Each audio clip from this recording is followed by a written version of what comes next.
Hey everyone, and welcome back to the channel. Now, winter is finally here. It's been kind of grey, definitely been cold, and certainly been frosty most of the mornings this week, which has got me thinking about a very sensible car purchase, a convertible, because there is no better time to buy a convertible car than right here, right now, as winter begins to bite. So today, I'm going to look at a range of convertibles under £3,000 that you could buy right now. Now, some of them are riskier than others. I think like with an MX5, that is definitely going to be a not 100% guaranteed rust bucket, but you need to look incredibly carefully at things like the chassis rails, the seals, the wheel arches, because yes, they are the default, the gold standard of convertibles, and I've still never had an MX5. It's something I still need to tick off my my car bucket list, if you will.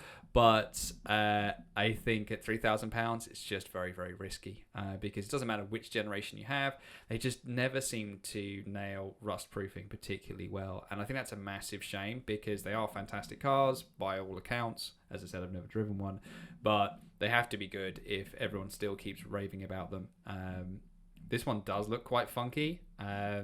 Not too sure what's going on with the wheels there, but it looks nice. The question is it actually nice underneath? If you like classic British sporting cars, then you can't go far wrong with an MGF.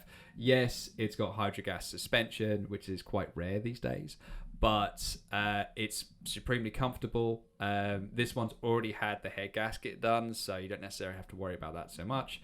And it is just £1,300. It has got 50,000 miles, so this is clearly a summer use only car that someone's having to get rid of. That is a huge opportunity for you. You might be able to push that price down even further because £1,300 is, again, not very much money to spend on a very low mileage MG.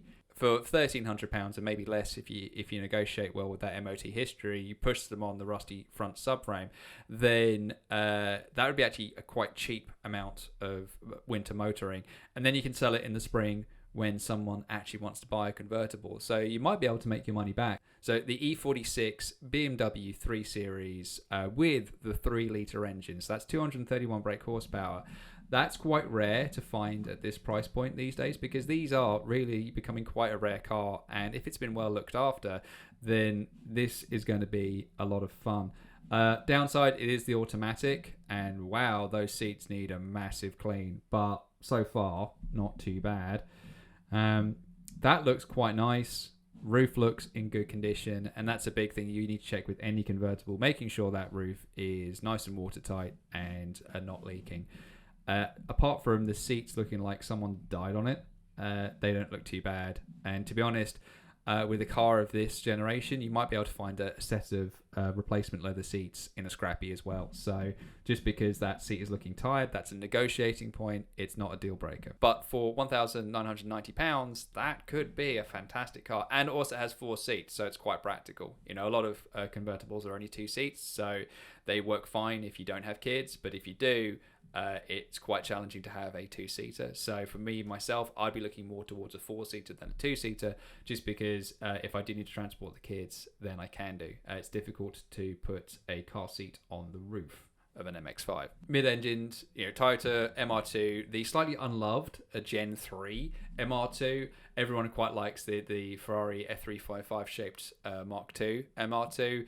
And when this one came out, it was slightly unloved because it's not terribly practical because it has a tiny boot. It's mid-engined and it just didn't look quite as nice. But for under £3,000, I think it's a good option. Yes, it's mid-engined, so you need to be a little bit careful when driving it because it can catch you out. But apart from, I think, is it oil seals? The rest of this car is pretty reliable.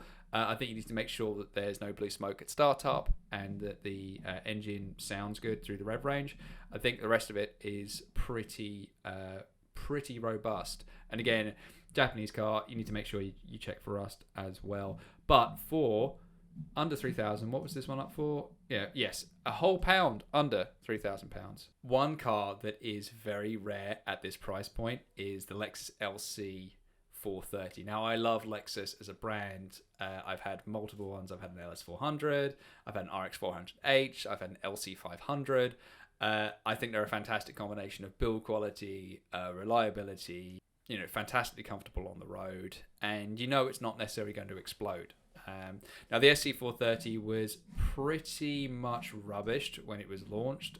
It was very much described as like a boulevard cruiser, but because it came with run flats, it was actually quite harsh riding for a Lexus, and so it just got a lot of abuse. Now, I think with some good tyres, this would be a really comfortable car. It's got that 4.3 litre V8, which I think is pushing out 280 brake horsepower from memory, and I think it's the only hardtop convertible that's made this list under £3,000. That, I think, would be a fantastic winter convertible, because with that hardtop, you've got the benefit of a coupe, but when that winter sun does poke its head out of the clouds, then you can really take advantage. And being a Lexus and with some non-run flat tyres, it would be a very comfortable way to get around. I think that's really, really compelling. And it does have 4 theoretical seats. Now, I don't know who would actually fit in these seats. Because if we look, there's not a lot of space in this one. So this is a Mark 1 Audi TT. Which I wouldn't normally put up, but this one is the 3.2 V6. It is very rare to get this at this price point. It's a manual, looking through. Sills have already had work, which is good. Pixel readout has been fixed as well. A lot of car for the price. Fella, I agree with you. I think that is a lot of car for the money. So a car that is definitely one I always like to look at. I had almost 3 years ago to the day, I had a Mark 1 Mini, the BMW Mini, before people shout at me in the comments. It was a Mini 1 convertible sidewalk, which meant you got it was essentially like a run-out model for the kind of R52, or is it R53 generation of Mini, which means you got all the accessories, or the majority of them, and you got a funky interior and you got special wheels. This is the Cooper S, and this has actually dropped quite a bit in price, because I've been looking at this one for a little while, and that was certainly more towards the £3,000 mark a couple of months back, and now it's the sub 2. And this goes back to my point of cars are dropping. All cars are dropping because the economy is tighter, people has less money, the cost of living, etc. But also particularly convertibles, because it's cold and wet, and who wants a convertible in the winter? This guy wants a convertible in the winter. Anyhow, I digress. So this is a Cooper S sidewalk, which means you've got that 1.6 litre supercharged engine. I've never had a supercharged Mini. I've had a normally aspirated in that Mini 1. I've had the Mini Clubman, John Cooper Works. That was a 2 litre turbocharged, but I've never, ever had a supercharged Mini. And I think that supercharger wine is something that has been missing from my life. I've never had a supercharged car before. Maybe a Mini Cooper S is in my future, because I just love the way that the first generation Mini looks, because it's nice, it's small, it's not too big. You've got 4 seats, which is great for family life. The car is actually surprisingly practical. If you whack these seats down, you can actually fit a huge amount in the car. It's not as impractical as it looks. But also you've got this lovely tan leather interior. Now this was specific to the sidewalk editions. So you've got a half leather steering wheel, you've got a leather gear knob, and just this really nice looking and really quite comfortable tan leather interior as well. Definitely this is high on my list. I've already looked at the MOT history. It looks pretty good. So for sub £2,000, as long as the tyres are all good and the service history is there, this would be, I think, one of my choices to get to. The roof looks fine. And because it's the Sidewalk edition and it's the run-out model, it has a glass rear screen rather than the plastic rear screen. 170 brake horsepower. So, again, not terribly fast these days, but I think with the roof down, any car feels fast. So I think 170 brake horsepower would be more than enough. I really, really like the Sidewalk R52s or R53 Mini convertibles, because you get so much standard spec, things like cruise control and steering wheel controls, and this lovely looking 3-spoke steering wheel, and you get that absolutely funky tan leather interior.